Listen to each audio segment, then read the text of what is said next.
The Panthers won. Gosh darn it, the Panthers won a game. And 2-3 just feels so much better than 1-4. It does. It does. It does. And if you need anything to prove that, right now, just anywhere where a Dolphins fan might hear you, say something positive about the Panthers' performance on Sunday.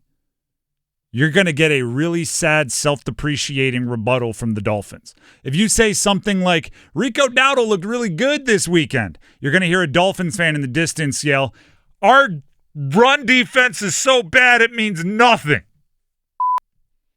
If you say, wow, how about that catch by Xavier Legette? Maybe that'll get him going. That's against the Dolphins. It doesn't count. It's like playing a JV team. And you're looking at somebody wearing like a Dan Marino jersey. Like they're so down on themselves because they're 1-4. Right? And the difference between 2-3 and 1-4, it's a game, but it's not. Right? It's a game, but it's more than that. So you take this opportunity to fix the things that went wrong for the Panthers with some good vibes, right? Like with something that isn't so doom and gloom, right? You get to fix some things, and it doesn't feel like you're walking a metaphorical plank while you do it. And I hate to say that this isn't an I told you so. This isn't everybody told you so. But it looks like the Panthers are learning what we've all been telling them for a while, which is play the gosh darn young guys. Darn near top to bottom. Play the gosh darn young guys.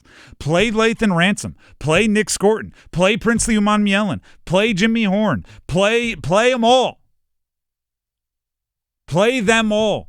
Even when I'm not just talking rookies, right? I'm not just talking like the T-Max. Play Cade Mays over Corbett, when it was healthy or not. Cade Mays was knocking dudes on their tail. Play the young guys. The veterans on the squad I'm glad that the coaching staff trusts them and loves them up so much, but there has to be something to be said for what you put on tape is who you are. And I've seen more good from the young guys on the Panthers than the guys that have been around a little bit. Which is a weird thing to say for a program, for a franchise that prides themselves on development so much. That the players that just showed up are some of the more impactful ones, and the best players are the ones that were already really, really good before the current regime was put in place, right? It's either like the Derrick Browns, who I don't think Derrick Brown can, attribute much of his development to the coaching staff that he was on IR for the entire first year for, or J.C. Horn, who obviously was really good and hurt quite a bit as well, but that's prior to the new group showing up. And then all these rookies that have been in the program for like 2 months. And that's the core. That's who I want to depend on most. Jalen Coker and Cade Mays were cut at different times.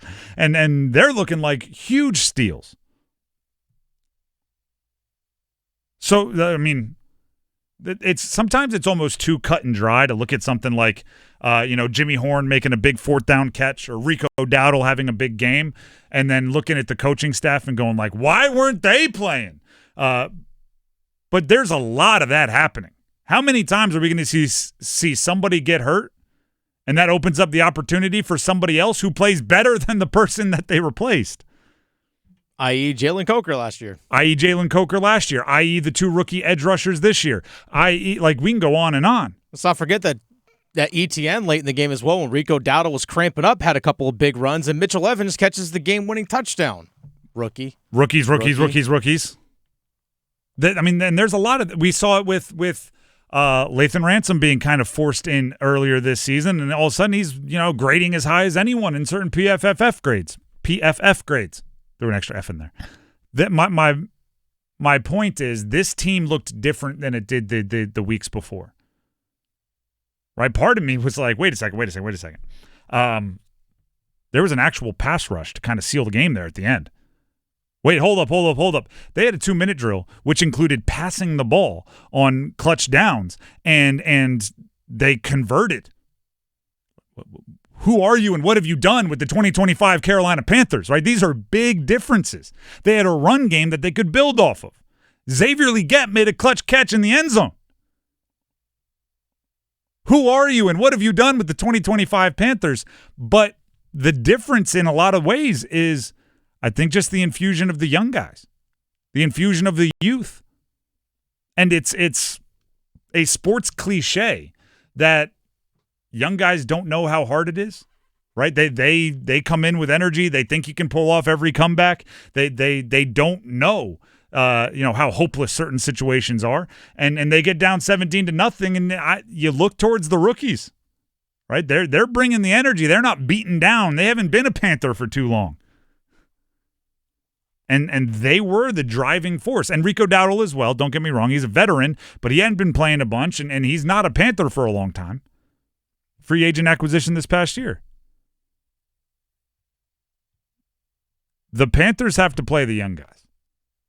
And then they have to expect and hope that you get more last three-quarter Bryce Young than first-quarter Bryce Young. And here's the question. I'm sure he'll be a big part of our Monday sound-off, which, by the way, is coming up shortly here at 4:15, where we open up the phone lines for all of you. Here's my question for Bryce Young. And we'll have to tackle this throughout the week. This isn't a quick answer conversation. How much credit do you give somebody for leading the team out of a hole that they dug? Right, because Bryce Young dug a hole. Without those two early turnovers, I think the Panthers win this game by 2 scores. I think it feels more like the Falcons game, where you're like, wow, won that one, but the Dolphins helped you a bit. Like, I think it's more of that's how it feels. But with those two gifts that he gave to the Dolphins, they had to scratch and claw their way out. And make no mistake about it, Bryce Young was there leading the way and making some clutch throws. Like, he was there. But how much credit do you give to a guy who puts you in a bad situation only to help you out? Like you said, it was Rico Dowdle on the run game that elevated that offense. That's what got them going. He wasn't the engine of the comeback at all, but I do, like, you give him credit for leading it because he's the quarterback. But he was not the engine that powered it at all. No, far from. The defense was actually unreal, specifically the rush defense. 19 yards allowed? They were outgained by Etienne on the ground. Etienne got like 5 carries. Yeah. Outside of a few balls to Waddle, like, that defense played great when they weren't put in a horrendous situation by Bryce Young. So there's like real honest conversations to have about what Bryce Young's role was in this entire game. But you can't argue that, on the 4th downs, there was Tepper McMillan, there was Jimmy Horn, freshman, rookies. Similar idea there. That there were big plays made by Scorton and other young guys. And then it just becomes more and more and more ridiculous that early in the year we're screaming for them to even get opportunities. It becomes more and more and more ridiculous that somebody like David Moore was making the roster over somebody like Jimmy Horn. Right? It becomes more and more and more ridiculous that it felt like they were protecting some level of veteran, like, base level of play rather than bringing the players up that could be difference makers. And quite honestly, it feels similar to some of the discord about Jalen Coker in the preseason, where I was screaming about, just, if he's the guy, put him up there.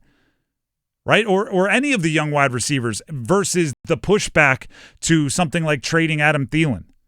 And I like Adam Thielen, but when he was traded away, there's all this talk about, oh, he's the only this, he's the only that. And I'm going, like, maybe, but we also know what his ceiling is. Right? And it's not what this team needs. This team needs difference makers. Don't need a million safety blankets. Not to mention that Tepper McMillan should still be the safety blanket. Which, by the way, leads me to my last point on this particular conversation before we open up the phone lines and let you all drive the conversation. Where do I file my formal complaint that Tepper McMillan doesn't have a touchdown yet? Like, is there a petition we can start? Is there something like that is we need to be out there, like, picketing on the streets, get T-Mac a touchdown. He does so much good. I'm not saying he's ineffective, right? He had whatever it was, 70-something yards receiving. It seems like every game he's drawing a crucial defensive pass interference. On that go-ahead winning touchdown drive, he drove a defensive holding call on a play, gave him a first down. Defensive holding, defensive pass interference. One of those like huge drive extending or just big gains, right? When you're pass interfered with 30 yards downfield, you get all those yards.